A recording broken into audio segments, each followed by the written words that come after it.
Halo semuanya, apa kabar? Jumpa lagi di BG Channel.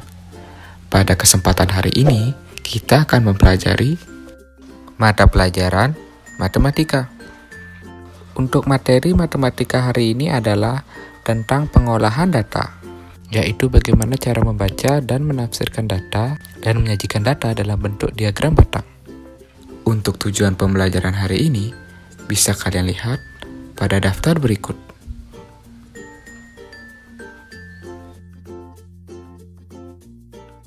Seperti biasa, sebelum kita memulai pembelajaran hari ini, mari kita berdoa terlebih dahulu agar pembelajaran hari ini berjalan dengan lancar dan lebih bermakna. Berdoa dipersilahkan.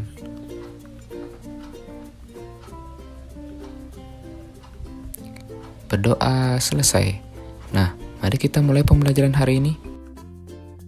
Di materi matematika pengolahan data sebelumnya, Bapak sudah mengajarkan cara mengumpulkan data dan menyajikan data dalam bentuk tabel. Bagi yang belum sempat menonton materi pengolahan data sebelumnya, linknya sudah Bapak siapkan di deskripsi. Silahkan dilihat. Hari ini kita akan melanjutkan dengan materi yang sama, masih tentang pengolahan data. Yang pertama adalah membaca dan menafsirkan data dalam bentuk tabel. Membaca data dalam bentuk tabel berarti menyebutkan informasi yang hanya tertulis pada tabel tersebut. Menafsirkan data sedikit berbeda dengan membaca data. Saat menafsirkan data dalam bentuk tabel, kita harus mampu menemukan informasi lain mengenai data tersebut yang tidak tertulis pada tabel. Informasi yang diperoleh dapat berupa data paling banyak, paling sedikit, data terendah, tertinggi, selisih data, atau jumlahnya. Nah, untuk lebih jelasnya perbedaan antara membaca data dan menafsirkan data, coba perhatikan contoh berikut. Berikut ini ada contoh tabel banyak hewan yang dipelihara Dimas. Sekarang kita akan mencoba membaca datanya. Contohnya seperti ini. Dari data tersebut, banyak kelinci ada 6 ekor. Banyak kucing ada 4 ekor. Banyak burung ada 7 ekor. Nah, itu adalah contoh membaca data. Lalu berikutnya, menafsirkan data. Contohnya seperti ini. Dari data tersebut, hewan yang paling banyak dipelihara Dimas adalah burung, yaitu sebanyak 7 ekor. Kemudian, hewan yang paling sedikit dipelihara Dimas adalah kucing, yaitu sebanyak 4 ekor. Kamu juga bisa menafsirkan data lainnya, misalnya bisa mencari selisih hewan terbanyak dan sedikit, dan lainnya. Berikutnya Bapak akan mengajarkan bagaimana cara menentukan data terbesar dan data terkecil. Coba perhatikan tabel nilai ulangan matematika siswa kelas A4 berikut. Dari tabel berikut, kita bisa tafsirkan datanya. Ingat, tafsirkan datanya. Jika membaca data, kita hanya membaca seperti biasa, misalnya banyak siswa yang dapat nilai 6, 3 orang, banyak siswa yang dapat nilai 7, 6 orang, banyak siswa yang dapat nilai 8, 4 orang, banyak siswa yang dapat nilai 9, 2 orang. Nah, itu adalah membaca data, membaca seperti biasa. Nah, kalau menafsirkan seperti tadi yang Bapak jelaskan, nilai terendah yang diperoleh siswa adalah 6, nilai 6. Nilai tertinggi yang diperoleh siswa adalah 9. Kemudian, nilai yang paling banyak diperoleh siswa adalah nilai 7, yaitu sebanyak 6 orang siswa. Sedangkan nilai yang paling sedikit diperoleh siswa adalah nilai 9, yaitu sebanyak 2 orang siswa. Nah, itu menafsirkan data.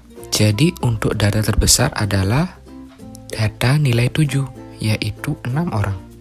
Sedangkan data terkecil adalah data nilai 9, yaitu 2 orang.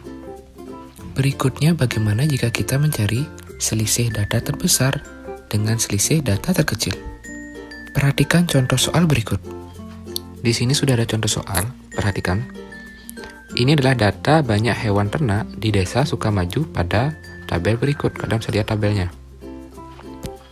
Nah, pertanyaannya adalah, selisih banyak hewan yang paling sedikit dan paling banyak adalah. Jadi kita akan mencari selisih hewan terbanyak dan paling sedikit. Kita bisa tentukan selisihnya dengan cara mengurangi data hewan terbanyak. Di sini hewan terbanyak adalah ayam, sebanyak 356. Dengan mengurangi data terbanyak dengan data paling sedikit. Nah, di sini yang sedikit adalah sapi. Jadi banyak hewan ayam dikurangi sapi. Bapak tuliskan 356 dikurang 182. 6 dikurang 2 sama dengan 4. Kemudian 5 dikurang 8 tidak bisa. Kita pinjam sebelahnya. Menjadi 15 kurang 8 sama dengan 7. Ini 3 sudah dipinjam, sisa 2. 2 kurang 1, 1. Nah, jadi hasilnya 174. Nah, di sini yang cocok adalah jawaban B. Jadi selisih banyak hewan yang paling sedikit dan paling banyak adalah 174 ekor. Nah, seperti itu cara mencari selisih, mengurangi data terbesar dengan data terkecil. Untuk menguji pemahaman kalian, coba sekarang kalian kerjakan soal-soal berikut di rumah. Selamat mencoba.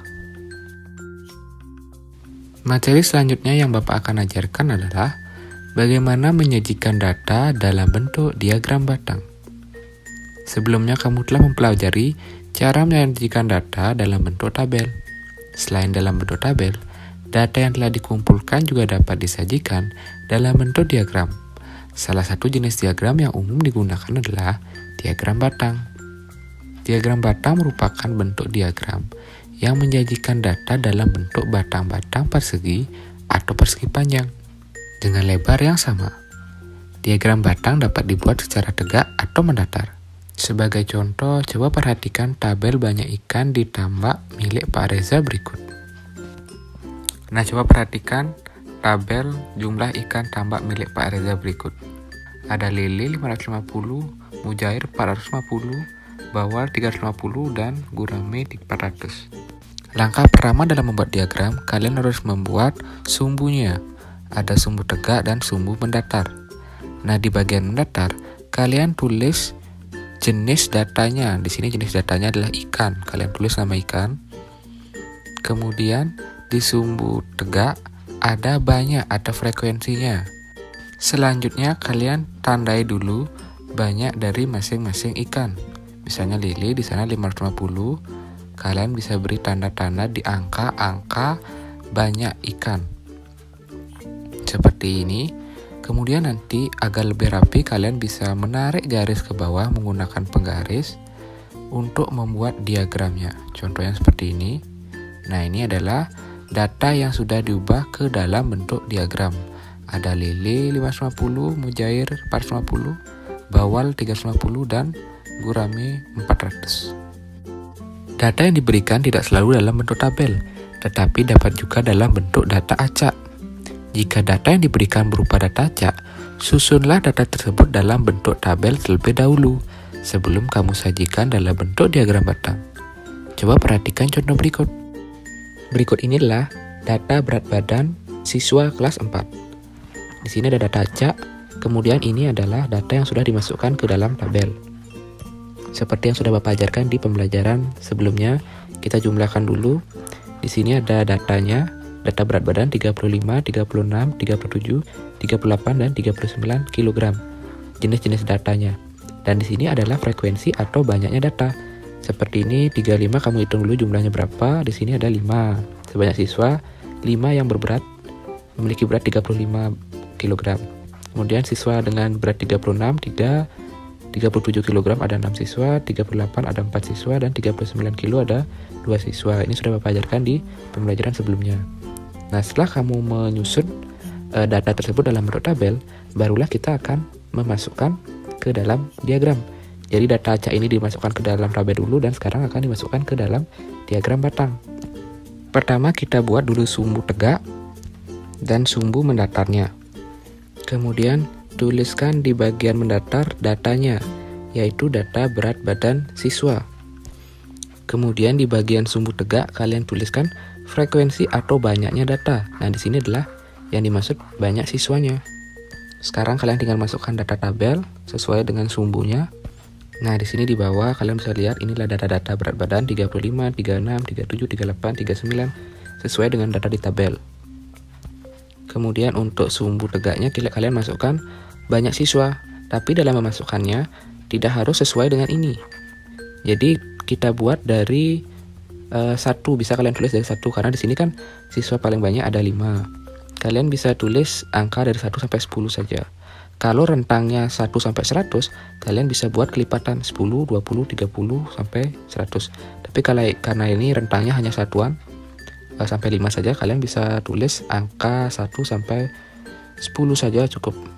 Atau tidak harus 10, yang penting lebih dari angka terbesarnya. Di sini angka terbesar itu 6. Jadi kira-kira lebih besar dari 6 sedikit. Nah, agar lebih rapi kalian bisa garis dulu. Karena ini Bapak tidak menggunakan buku garis, jadi harus digaris dulu ya biar rapi. Jadi kalau kalian nulis di buku pasti akan bisa lebih rapi lagi. Nah, kemudian kalian tulis sumbu paling rendah adalah sumbu 0.